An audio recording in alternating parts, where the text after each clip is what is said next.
जय श्री सीताराम भक्तों, स्वागत है आपका हमारा YouTube चैनल ब्रह्मेश्वर महादेव ज्ञान दर्पण में। भक्तजनों, यदि अभी तक आपने हमारे चैनल ब्रह्मेश्वर महादेव ज्ञान दर्पण को सब्सक्राइब नहीं किया, सब्सक्राइब कर लीजिएगा। वीडियो आपको अच्छी लगती है तो लाइक कीजिए, ज़्यादा से ज़्यादा को शेयर कीजिएगा। भक्तजनों, आज हम जो चर्चा करने वाले हैं, आज हम आपको जो शुक्र प्रदोष व्रत की जो कथा है वो कथा हम सुनाने जा रहे हैं।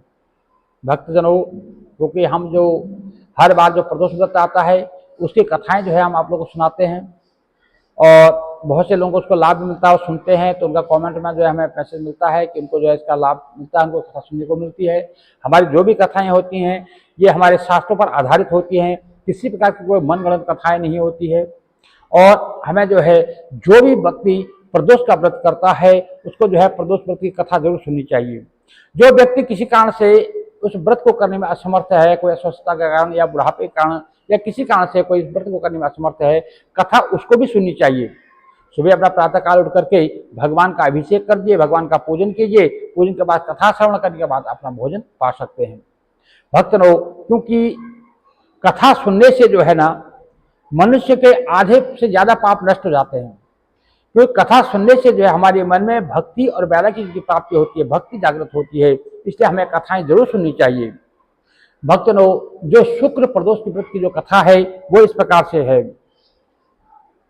इसका जो शुक्रवार जो त्रयोदशी तिथि को ये किया जाता है प्रदोष व्रत, इसके जो पूजा की जो विधि है वो उसी प्रकार से जैसे सोम प्रदोष व्रत का जो पूजन होता है उसी प्रकार से सफेद जो खीर का भोग लगाया जाता है, खीर से भगवान का पूजन किया जाता है और खीर से फिर इसका प्रार्थना किया जाता है।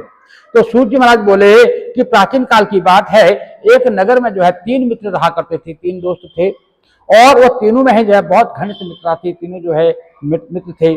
उनमें एक राजकुमार का पुत्र था और दूसरा ब्राह्मण का पुत्र था, तीसरा एक धनी सेठ का पुत्र था।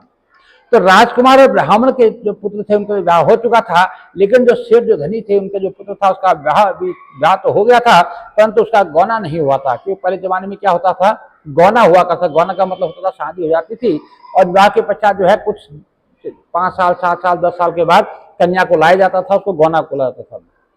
तो उसका गौना नहीं हुआ था।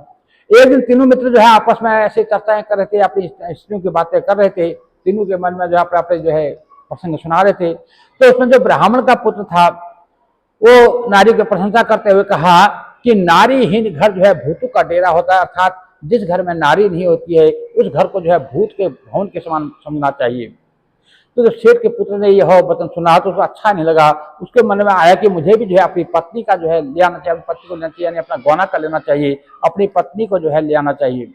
वो निश्चय करके अपने घर पे गया और उसने अपने माता पिता से अपना निश्चय बताया कि पिताजी मैं कन्या को लेने जा रहा हूँ, मैं गौना में तो उन्होंने अपने बेटे को कहा कि पुत्र देखो, अभी शुक्र अस्त है, जैसे हम कहते हैं ना, जैसे शुक्र अस्त होता है या गुरु अस्त होता है, उसमें हमें शुभ कार्य नहीं करने चाहिए। ऐसे आज भी हमें हमारे जो ज्योतिषाचार्य है या हमारे जो पंडित जी हैं वो बताते हैं कि भाई कोई जैसे शुक्र अस्त है इसमें मतलब विवाह इत्यादि नहीं करना चाहिए या गुरु अस्त से विवाह नहीं करना चाहिए। तो उस समय भी शुक्र अस्त था तो उनके माता पिता ने समझाया कि पुत्र अभी शुक्रदेव अस्त है, अभी हमें तुम्हें कन्या को नहीं जाना चाहिए, क्योंकि शुक्र अस्त में बहु बेटियों को अपने घर से विदा करना शुभ नहीं होता है। तो जब शुक्र उदय हो जाएंगे उसके बाद जाकर के आप अपनी पत्नी को विदा करा लाना।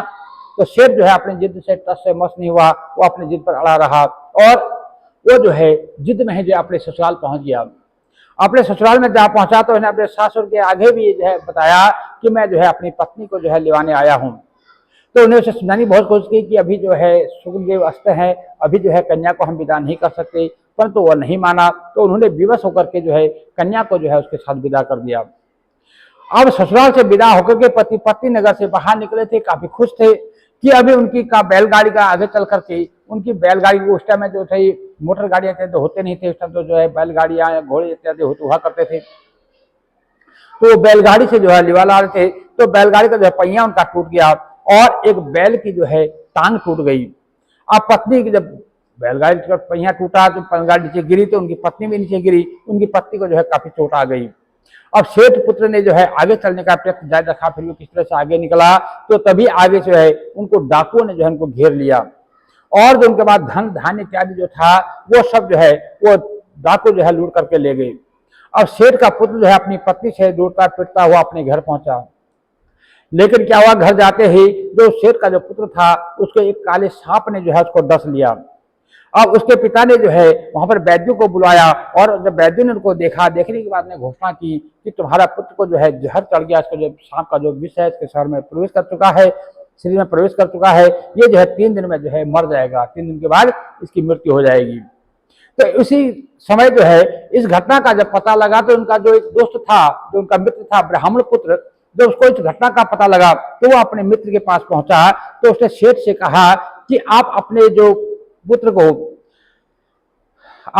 जो है पत्नी से जो है इसके ससुराल इसको वापस भेज दो, क्योंकि अभी शुक्रदेव अस्त हैं, ऐसे में इसको जो है कन्या को लेकर नहीं आना चाहिए था, उनको जो है उसको वापस भेज दो। यह सारी बात है इसलिए आई है क्योंकि इनका जो है शुक्रास्त में जो है आपका पुत्र जो है कन्या को विदा करके लाया है, इसलिए सारी समस्याएं आई हैं। यदि ये वहां पहुंच जाएगा तो ये भी ये बच सकता है। तो ब्राह्मण के पुत्र की बातें सुनकर के सेठ को जो है बात जच गई और उसने अपने पुत्र वधू और अपने पुत्र को जो है वापस उसके ससुराल में भेज दिया। वहां पहुंचते ही सेठ के पुत्र की हालत ठीक होने आरंभ हो गई। तत्पश्चात उन्होंने जो है वहां पर जब वहां ठीक हो गए, ठीक हुए, उसके पश्चात जब शुक्र उदय हुए उसके बाद जो है वो अपनी कन्या को लेकर के अपने घर पर वापस आया और उसके बाद जो है उसने जो शुक्रवार का जो प्रदोष व्रत का व्रत करने लगा और इस प्रकार से उसने अपना जो शेष जीवन है वो आनंद पूर्वक व्यतीत किया और अंत में वो जो है इस लोक के सारे सुखों को भोगते हुए अंत में जो शिवलोक उसने प्राप्त किया। तो इस प्रकार से भक्त लोग कभी भी जो है हमें अपने माता पिता और गुरु की वाणी बिना ही विचार करिए शुभ जानी, हमें बिना माता पिता और अपने गुरुजन की बातों पर विश्वास करना चाहिए, उनकी बातों की अवहेलना नहीं करनी चाहिए, उनकी बातों को नहीं टालना चाहिए। यदि वो कोई कारण बताते हैं, कोई काम बताते हैं तो हमें उनकी बातें जरूर माननी चाहिए, क्योंकि जिद का जो परिणाम होता है वो अच्छा नहीं होता है। क्योंकि माता पिता जो गुरु हैं उनके जो अनुभव है, उनका जो विचार है वही जो है हमारे लिए सबसे सर्वोपरि होता है, इसलिए हमें उनकी आज्ञा का हमेशा पालन करना चाहिए।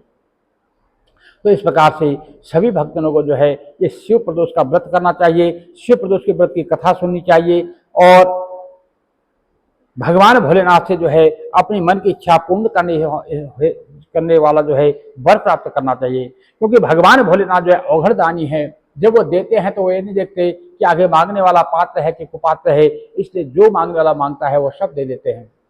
लेने वाले की झोलियां छोटी पड़ जाती है, परंतु भोलेनाथ ऐसे दानी है कि वो दे नहीं अघाते हैं। इसलिए भक्तों सबको जो है भगवान भोलेनाथ का पूजन करना चाहिए, भगवान हरिहर का पूजन करना चाहिए। भक्तों यदि आप हमारे इस चैनल पर नए हैं, अभी तक आपने हमारे इस चैनल ब्रह्मेश्वर महादेव ज्ञान दर्प को सब्सक्राइब नहीं किया, सब्सक्राइब कर लीजिएगा। वीडियो आपको अच्छी लगे तो इसको लाइक कीजिए, ज़्यादा से ज़्यादा लोगों को शेयर कीजिएगा।